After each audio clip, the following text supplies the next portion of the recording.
उज्जैन में 3 अलग अलग जगहों पर मारपीट की घटना सामने आई है। मारपीट में घायल हुए लोगों का जिला अस्पताल में उपचार जारी है। तीनों ही मामलों में अलग अलग थानों पर प्रकरण दर्ज किए गए हैं। पहला मामला उज्जैन के अमृत नगर का है। अमृत नगर में रहने वाले सुभाष नामक युवक के साथ उसी के पिता ने मारपीट की घटना को अंजाम दिया है। घटना की जानकारी घायल युवक ने देते हुए बताया कि पिता के द्वारा मारपीट कर घायल कर दिया गया, जिसके बाद परिवार की ओर से थाने पर शिकायत दर्ज करवाई गई, जिस पर पुलिस आरोपी पिता को गिरफ्तार करने पहुंची है और गिरफ्तार कर भी लिया है। वहीं घायल का जिला अस्पताल में उपचार जारी है। पापा दादी को मारपीट कर रहे थे, मैं बीच में गया तो उन्होंने मेरे को भी मार दी। क्या कारण है मारपीट का? अकारण कोई वजह नहीं है मारपीट की। कि शराब पीते हैं, क्या है, इसलिए मारपीट? हाँ, मतलब दारू पी के मारपीट रोज का काम है। अच्छा, आपके अलावा किसी को मारा? दादी को। दूसरी घटना उज्जैन के हीरा मिल क्षेत्र की है, जहां पैसों के लेन देन के विवाद को लेकर आरोपियों में मारपीट हुई है। घायल ने जानकारी देते हुए बताया कि ग्रामीण क्षेत्र में पैसों के लेन देन के चलते आरोपियों ने मारपीट कर घायल कर दिया, जिसके बाद स्थानीय लोगों के द्वारा जिला अस्पताल में उसे भर्ती करवाया गया। वो राहुल ने देते उसको पैसे, दूसरे से दिलाता है। 0 पॉइंट पे उसकी दुकान है, उससे पैसे उसके पास ले गया था मैं उसको, तो उसने 1-2 झपट मारे राहुल ने, और राहुल तो कुछ भी नहीं बोला, और वो 7-8 जने आए मेरे पीछे भागे। हो कौन लगते हैं 7-8 जने? क्या नाम है उनका? नाम है वो फांसी था एक, तो वो बादशाह सबको जानता, बादशाह किशनपुरे में रहता है। आपके साथ कहाँ मारपीट करी है? कहाँ मारपीट हुई आपके साथ? ये पैर में। अरे कहाँ पे मारा? वहाँ हीरा मिल में बहुत मारा मेरे को। तीसरी घटना में कैंटीन में काम करने वाले कर्मचारी दिनेश परमार के साथ बच्चों के विवाद को लेकर सामने आई है। घटना की जानकारी देते हुए घायल दिनेश परमार ने बताया कि बच्चों को लेकर विवाद हो गया था। इसके बाद आरोपियों ने मारपीट कर घायल कर दिया, जिसके बाद जिला अस्पताल लाया गया, जहां घायल का उपचार जारी है और पुलिस घटना की जांच कर रही है। जानते पहचानते हो कि बाहर? जानता हूँ। क्या विवाद था?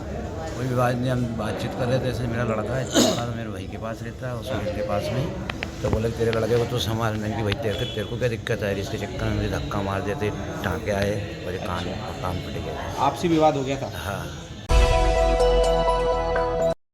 मकर संक्रांति पर अर्पिता कुशवाहा नामक एक बालिका साइकिल चला रही थी। उसी दौरान उसे चोट लग गई। चोट लगने के बाद ग्रामीणों ने उसे ग्रामीण में उपचार के लिए भर्ती कराया, जहां से उज्जैन चैरिटेबल हॉस्पिटल में पदस्थ आलोक सोनी ने उपचार कर बच्ची के पैर पर प्लास्टर सर्जरी कर दी और घर भेज दिया। अर्पिता को लगातार दर्द उठने लगा। दिनांक 22 तारीख को पट्टा ब्लास्ट हो गया। अर्पिता के पिताजी वहां से उसे ग्लोबल हॉस्पिटल तथा अन्य अस्पताल ले गए, लेकिन उन्हें इंदौर रेफर कर दिया गया, परंतु 3 बत्ती चौराहा स्थित अस्पताल में अर्पिता का उपचार किया है। सर समस्या ये है कि सर मकर संक्रांति के दिन हमारी बच्ची साइकिल चला रही थी, तो साइकिल से गिरने में उसका थोड़ा पाँव में सूजन आ गया था। हमने आलोक सोनी सर को वो चैरिटेबल हॉस्पिटल में दिखाया, उन्होंने पक्का प्लास्टर चढ़ा दिया, जिससे उसमें पैर में मवाद बनने से उसका पैर पूरा तरीके से ख़त्म हो गया। उसकी सारी मांसपेशियाँ, चमड़ियाँ सारी ख़त्म हो गई उसकी। और सब डॉक्टर साहब को वापस दिखाया तो डॉक्टर साहब ने बोला कि वो पूरा पैर सड़ चुका था। फिर मैंने उसके बच्ची को इलाज के लिए अपने तेजनकर हॉस्पिटल में एडमिट करा है। उसको दर्द बहुत हो रहा है, उसका पाँव पूरी तरीके से ख़राब हो गया। डॉक्टर कोई रिस्क ले नहीं रहे हैं उसकी, पर मैंने बोला ठीक है अब लास्ट कंडीशन पे है, तो डॉक्टरों ने बोला कि अगर ठीक हो जाए तो आपके ऊपर है, किस्मत है, फिर रिस्क कोई डॉक्टर नहीं ले रहा उनकी। हाँ, हम डॉक्टर के पास गए थे, डॉक्टर साहब अभी बात करने को तैयार नहीं। वो बोले मैं क्या करूँ इसमें, आप भले कहीं भी ले जाओ, कहीं भी इलाज कराओ। डॉक्टर साहब हमारी सुन नहीं रहे, आलोक सोनी सर, और हमें कोई न्याय नहीं मिल रहा, और हमें न्याय चाहिए। नहीं, चैरिटेबल कमेटी हमने थाने में इसकी सूचना भी दी है, इसका आवेदन भी है। उन्होंने बोला जांच करके हम कड़ी से कड़ी कार्रवाई करेंगे इनके ऊपर। कौन से थाने पर दिया? हमने माधव नगर थाने पे दिया है। पूरे देश में गणतंत्र दिवस 26 जनवरी को मनाया जाता है, लेकिन उज्जैन के बड़े गणेश मंदिर में भारतीय गणतंत्र का उत्सव 29 जनवरी को मनाया गया। दरअसल इस मंदिर में राष्ट्रीय पर्व तारीख नहीं बल्कि तिथि के अनुसार मनाया जाता है। मंदिर प्रबंधक ज्योतिषाचार्य पंडित आनंद शंकर व्यास का कहना है कि तारीख के अनुसार तीज, त्योहार, वर्षगांठ आदि मनाने की परंपरा अंग्रेजी है, लेकिन भारतीय सनातन धर्म परंपरा और ज्योतिष विज्ञान में पंचांगीय गणना से निर्धारित तिथि के अनुसार पर्व मनाए जाते हैं। 26 जनवरी 1950 को भारत में जब गणतंत्र की स्थापना हुई, उस दिन माघ मास के शुक्ल पक्ष की अष्टमी तिथि थी। इसलिए प्रतिवर्ष माघ मास के शुक्ल पक्ष की अष्टमी तिथि पर गणतंत्र दिवस मनाया जाता है। इस बार यह तिथि 29 जनवरी को आई है। इसलिए आज महाकाल मंदिर के समीप स्थित बड़े गणेश मंदिर पर गणतंत्र दिवस का पर्व विधि विधान के साथ मंदिर में मनाया गया। दिवस सरकार ने जब संविधान की घोषणा की थी तो 26 जनवरी को गणतंत्र दिवस घोषित किया था। तो उस रोज वास्तव में माघ शुक्ल अष्टमी थी। हम हर साल राष्ट्रीय जितने पर्व हैं उनको हिंदी तिथि के अनुसार ही मनाते हैं। तो माघ शुक्ल अष्टमी के रोज गणतंत्र घोषित हुआ था, तो हमारे बड़े गणेश मंदिर में हिंदी तिथि के अनुसार माघ शुक्ल अष्टमी के रोज मनाया जाता है। इसी प्रकार स्वातंत्र्योदय आज़ादी जिस रोज हुई थी वो 15 अगस्त था, लेकिन उस रोज श्रावण कृष्ण चतुर्दशी थी। तो उस साल अधिक मास था, तो अधिक मास के कारण उस समय द्वितीय श्रावण कृष्ण चौदस थी और 13 चौदस की रात को 15 अगस्त को आज़ादी हुई थी। हर 19वें वर्ष में श्रावण अधिक मास आता। इस बार फिर अगस्त में श्रावण अधिक मास होगा, तो ये हर 19वें वर्ष में वो तिथि और तारीख दोनों एक ही दिन आती है। तो ऐसी स्थिति हर 19वें इस बार फिर बनने की स्थिति है। तो हम तो हमेशा तब भी, चाहे वो हो या न हो, हर श्रावण महीने में कृष्ण पक्ष की चतुर्दशी को स्वातंत्र्योत्सव मनाते हैं और गणतंत्र दिवस इस रोज मनाते हैं। महाकालेश्वर मंदिर स्थित कोटि तीर्थ सागर पर मां नर्मदा का जन्मोत्सव मनाया गया, जिसमें कोटि तीर्थ सागर पर असंख्य दीप प्रज्वलित कर दीपमाला लगाई गई और अभिषेक पूजन कर 56 भोग लगाकर महाआरती की गई व सुंदरकांड का पाठ भी किया गया। पुजारी विजय शंकर शर्मा व पुजारी अभिषेक शर्मा द्वारा लगभग 23 वर्षों से लगातार ये आयोजन किया जा रहा है। वह पंडित पुनीत जोशी ने जानकारी देते हुए बताया कि प्रतिवर्ष अनुसार इस वर्ष भी मां नर्मदा का जन्मोत्सव मनाया गया। कैलाश पुजारी द्वारा मां नर्मदा का अभिषेक पूजन किया गया। तत्पश्चात दीपमालिका जलाकर माता रानी का भव्य श्रृंगार कर 56 भोग लगाकर महाआरती की गई, जिसमें बड़ी संख्या में श्रद्धालु पहुंचे।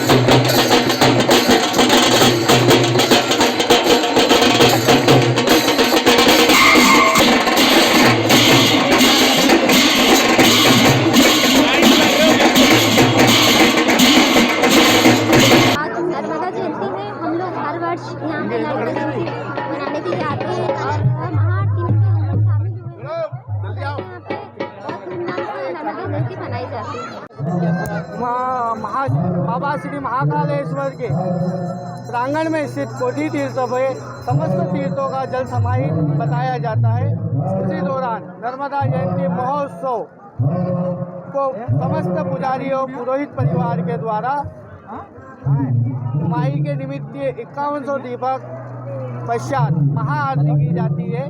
तत्पश्चात सुंदरकांड का आयोजन किया गया। उज्जैन के महाकाल मंदिर परिसर में स्थित प्रशासनिक कार्यालय पर शुक्रवार शाम को मंदिर प्रबंध समिति की एक महत्वपूर्ण बैठक हुई। बैठक में अध्यक्ष एवं जिला कलेक्टर आशीष सिंह, प्रशासक संदीप सोनी, महापौर मुकेश ठटवाल सहित पंडित पुजारी व प्रबंध समिति सदस्य मौजूद रहे। बैठक में कई महत्वपूर्ण निर्णय लिए गए, जिसमें प्रमुख रूप से महाशिवरात्रि पर्व पर दीपोत्सव और भस्म आरती में प्रवेश को लेकर महत्वपूर्ण निर्णय लिए गए हैं। दर्शनार्थियों की सुविधा के लिए भस्म आरती से प्रोटोकॉल की 300 सीटें कम कर ऑफलाइन व ऑनलाइन श्रद्धालुओं की सीटें बढ़ाई गई हैं। पहले ऑफलाइन की 300 सीटें थी, जिन्हें बढ़ाकर 500 कर दिया गया है। वहां ऑनलाइन की सीटें 400 से बढ़ाकर 500 कर दी गई थी। इस प्रकार प्रोटोकॉल की सीटों में 300 की कमी आ गई है। इसके अलावा महाशिवरात्रि पर्व पर मोक्षदायिनी क्षिप्रा के तट, रामघाट के दोनों छोरों सहित उज्जैन के सभी मंदिरों पर 21 लाख दीपक प्रज्वलित कर रिकॉर्ड बनाया जाएगा। इसके अलावा कलेक्टर ने शहरवासियों से घर के बाहर 11 दीपक लगाने की अपील की है। इसके अलावा बैठक में महाकाल मंदिर में काम करने के दौरान मृत्यु होने वाले कर्मचारी के परिजनों को 5 लाख रुपए की सहायता व अनुकंपा नौकरी की घोषणा की गई है। बता दें कि महाकाल मंदिर में एक दिन पहले काम करने के दौरान विनोद जोशी नामक कर्मचारी की मौत हो गई थी। यह जानकारी मंदिर समिति अध्यक्ष कलेक्टर आशीष सिंह ने दी। देखिए, इस बार महाशिवरात्रि पर 21 लाख दिए पूरे शहर भर में लगाए जाएंगे और इस हेतु नगर निगम से टेंडर भी सभी सामग्रियों का कर दिया गया है। आज सभी शहर के जितने भी प्रबुद्ध लोग हैं, जितने भी समाज प्रमुख हैं, विभिन्न संस्थाओं के प्रमुख हैं, विभिन्न जनप्रतिनिधि हैं, संत समाज के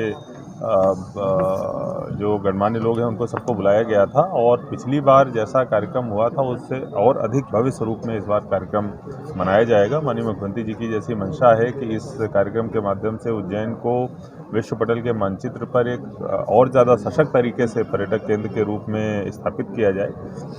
उसी अनुसार सभी की भागीदारी से, पूरे शहर की भागीदारी से न केवल घाटों पर दीप लगाए जाएंगे, बल्कि सब लोग घरों में भी कम से कम 11-11 दिए लगाएं, ऐसी अपील आज करी गई है। और जितने भी सार्वजनिक क्षेत्र हैं, व्यापारिक क्षेत्र हैं, उनको भी सजाने संवारने का काम महाशिवरात्रि की रात में किया जाएगा। देखिए, आज प्रबंध समिति के बैठक में 2 निर्णय हुए हैं मुख्य। एक बहुत ही दुखद समाचार आया था कि जो मंदिर के कर्मचारी थे विनोद जोशी जी, उनकी कार्यस्थल पर ही वो हो गई थी, मृत्यु हो गई थी। मतलब यहाँ पर उनका स्वास्थ्य बिगड़ गया था।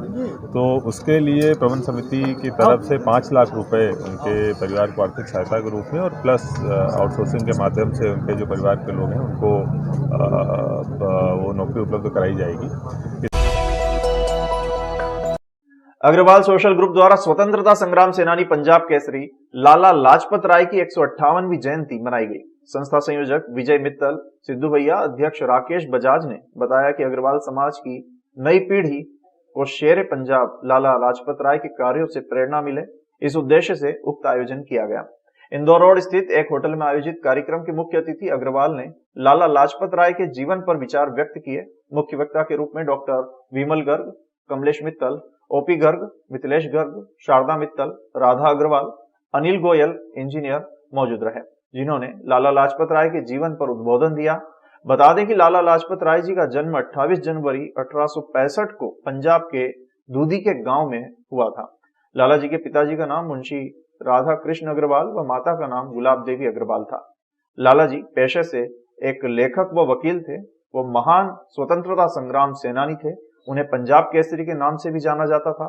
लाला जी ने भारत की आजादी के लिए कई बड़े बड़े आंदोलन किए। 17 नवंबर 1928 को आंदोलन के दौरान ब्रिटिश सरकार द्वारा लाठीचार्ज होने पर गंभीर रूप से घायल हो गए थे। उसी दौरान उनकी मृत्यु हो गई थी।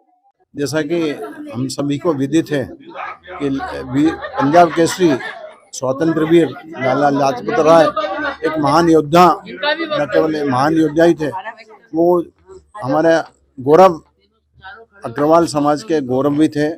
और उन्होंने जो एक आज़ादी का दौर था, स्वतंत्रता का दौर था, जो 1857 से आज़ादी का जो गदर 1857 का गदर शुरू हुआ था, उसके बाद से जो निरंतर संघर्ष का दौर चला आज़ादी के लिए, उसमें उनका एक बहुत महत्वपूर्ण योगदान रहा। और उन्होंने कई आंदोलन खड़े किए, कई आंदोलनों का नेतृत्व किया। अग्रवाल सोशल ग्रुप द्वारा पिछले कई वर्षों से लाला लाजपत राय जी की जयंती मनाई जा रही है। आज 158वीं जयंती लाला लाजपत राय जी की मनाई गई है, जो कि वो एक अग्रवाल परिवार में जन्मे थे और अग्रवाल सोशल ग्रुप इसीलिए इसको निरंतर, और उन्होंने कई महान योगदान दिया है, जो कि देश की आज़ादी के लिए कई बड़े बड़े आंदोलन चलाए हैं। और उन्होंने भारत की दूसरी सबसे बड़ी बैंक पंजाब नेशनल बैंक की स्थापना की थी,